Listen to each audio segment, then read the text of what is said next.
Hello छात्रों, आप सभी का स्वागत है आपका अपने यूट्यूब चैनल स्टार एजुकेशन पर। मैं लक्ष्मण सिंह लोधी आप सभी का स्वागत करता हूं। आपके लिए फिर से 12th फिजिक्स की एक और वीडियो लेकर आया हूं। आज की वीडियो में हम ओम के नियम की व्युत्पत्ति करेंगे।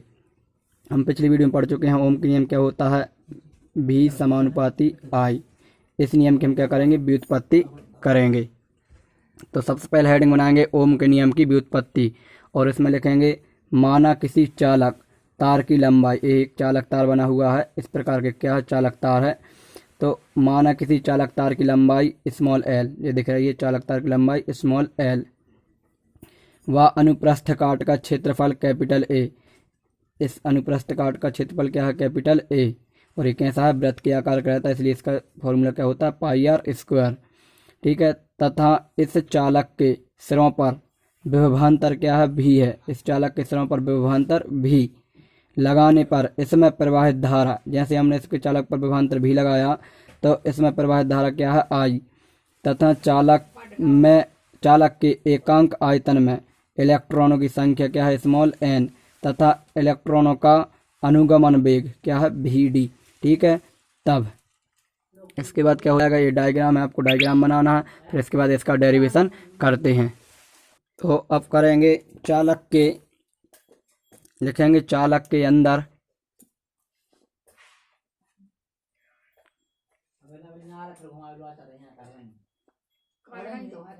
चालक, लिखेंगे चालक के अंदर, तो चालक के अंदर स्थित इलेक्ट्रॉन पर बल, चालक के अंदर स्थित इलेक्ट्रॉन पर बल। तो इलेक्ट्रॉन पर बल क्या होगा, हमने पढ़ा है F बराबर क्यू ई, लेकिन यहाँ इलेक्ट्रॉन पर है तो क्या हो जाएगा, F बराबर ई, कैपिटल ई। ठीक है, हमने पढ़ा है F बराबर क्यू ई, F बराबर ई ई। ठीक है, इसे समीकरण नंबर 1 नाम दे देंगे। अब लिखेंगे यदि यदि प्रत्येक इलेक्ट्रॉन में उत्पन्न त्वरण स्मॉल ए हो, तब यदि इलेक्ट्रॉन में उत्पन्न त्वरण क्या है, स्मॉल ए हो, तब न्यूटन की गति के द्वितीय नियम से, न्यूटन की गति के द्वितीय नियम से। तो हमने पढ़ा है न्यूटन गति के द्वितीय नियम पिछली साल क्या होता है, F बराबर एम ए, पिछली साल 11वीं क्लास में पढ़ा हुआ है, F बराबर एम ए। इसे समीकरण नंबर 2 नाम दे दिया। अब समीकरण 1 और 2 की तुलना कर लेंगे, तो लिख लेंगे समीकरण 1 व 2 से, तो इनके LHS बराबर हैं तो RHS भी क्या हो जाएंगे, बराबर, तो हो जाएगा ई बराबर एम ए। ठीक है, या करके एम ए बराबर ई। ठीक है, तो यहाँ से हम ए का मान निकालेंगे तो ई बटा में जे पहुँच जाएगा एम, ये हमारा ए का मान आ गया। ठीक है, फिर इसके बाद क्या हो जाएगा, टी समय पश्चात, क्या स्मॉल टी समय पश्चात, कुछ समय हो गया गति करते समय, तो स्मॉल टी समय पश्चात चालक के अंदर किसी इलेक्ट्रॉन का वेग, अब क्या है, प्रारंभ में जो चालक था शुरुआत में उसका प्रारंभिक वेग 0 रहेगा, लेकिन कुछ समय बाद अब उसका वेग क्या हो जाएगा, भी हो जाएगा। तो इसमें हम न्यूटन की गति का प्रथम समीकरण लगा देंगे, तो क्या होता है, भी बराबर यू प्लस ए टी। ठीक है, अब चूंकि प्रारंभ में u बराबर क्या रहेगा, 0 प्रारंभिक वेग, अंतिम वेग भी रहेगा, और ए का मान हमने निकाल लिया है ई अपॉन में एम। ठीक है, ये मान रख देंगे तो भी बराबर इसका मान 0 और ए का मान क्या हो जाएगा, ई टी अपॉन में एम, क्या हो जाएगा, भी बराबर ई टी अपॉन एम। जी किसका मान आ गया, भी का मान आ गया, किसका मान आ गया, भी का। ठीक है, इसे समीकरण नंबर 3 नाम दे देंगे। अब इसके बाद में यदि चालक के अंदर इलेक्ट्रॉन का अनुगमन वेग, यदि चालक के अंदर, तो लिखेंगे यदि चालक के अंदर इलेक्ट्रॉन का अनुगमन, इलेक्ट्रॉनों कर लेना, इलेक्ट्रॉनों का अनुगमन वेग क्या होता है, वीडी। वीडी हो है तो यदि उनका अनुगमन वेग क्या वीडी है तो क्या हो जाएगा, वीडी बराबर, अब हम इसका अनुगमन वेग निकालेंगे तो अनुगमन वेग क्या होता है, औसत वेग। क्या होता है, औसत वेग। हमने पिछली वीडियो में पढ़ा हुआ है कि अनुगमन वेग की परिभाषा क्या है, तो औसत वेग है। जिस नियत औसत वेग से वह गति करता है वही क्या कहलाता है, अनुगमन वेग। तो प्रारंभ में उसका वेग 0 और अंतिम में क्या भी बटा में 2, क्योंकि 2 वेग हैं, 2 का भाग दे देंगे, औसत यानी जितने वेग उनका भाग, तो v बटा 2। तो वी बराबर क्या हो गया, v/2। यहाँ से हम v का मान निकालेंगे तो इसके त्रिज्या गुणा कर देंगे तो क्या हो जाएगा, v बराबर, इसका गुणा यहाँ हो जाएगा तो 2vd। ठीक है, ये हमारा आ गया किसका मान, v बराबर 2vd। ठीक है, ऐसे समीकरण नाम दे सकते हैं, समीकरण 4। ठीक है, अब इसके बाद हम क्या करेंगे, लिखेंगे समीकरण 3 में t बराबर टाउ।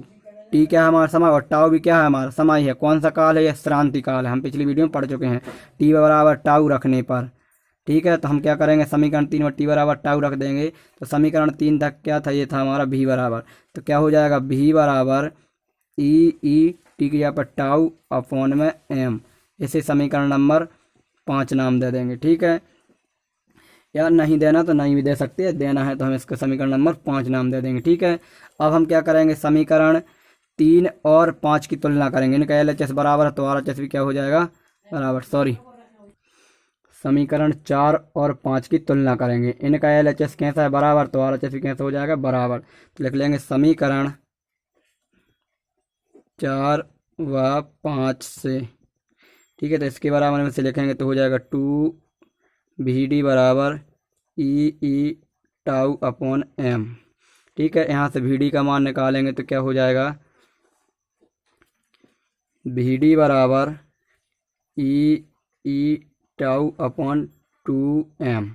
ये इसका मान आ गया, vd का मान आ गया। ठीक है, अब इसके बाद में हम क्या करेंगे, लिखेंगे हम जानते हैं बी नो दैट, हम जानते हैं I बराबर क्या होता है, NeAVD।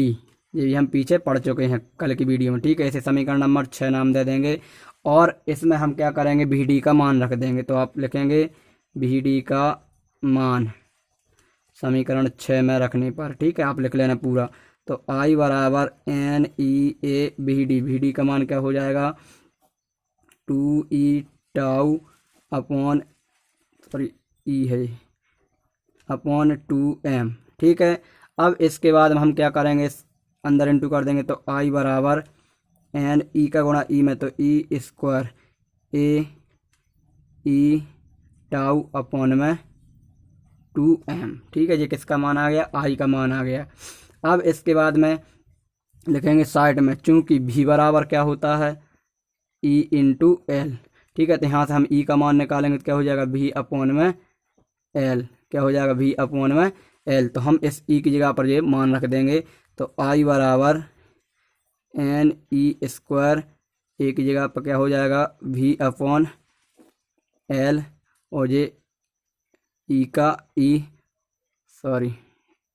ई की जगह मान रखना है, मिस्टेक हो रही है। क्या हो जाएगा, I बराबर एन ई स्क्वायर, ए का ए, इस ई की जगह आप क्या लिखेंगे, v अपॉन l, टाउ का टाउ, और नीचे क्या है पहले से 2m।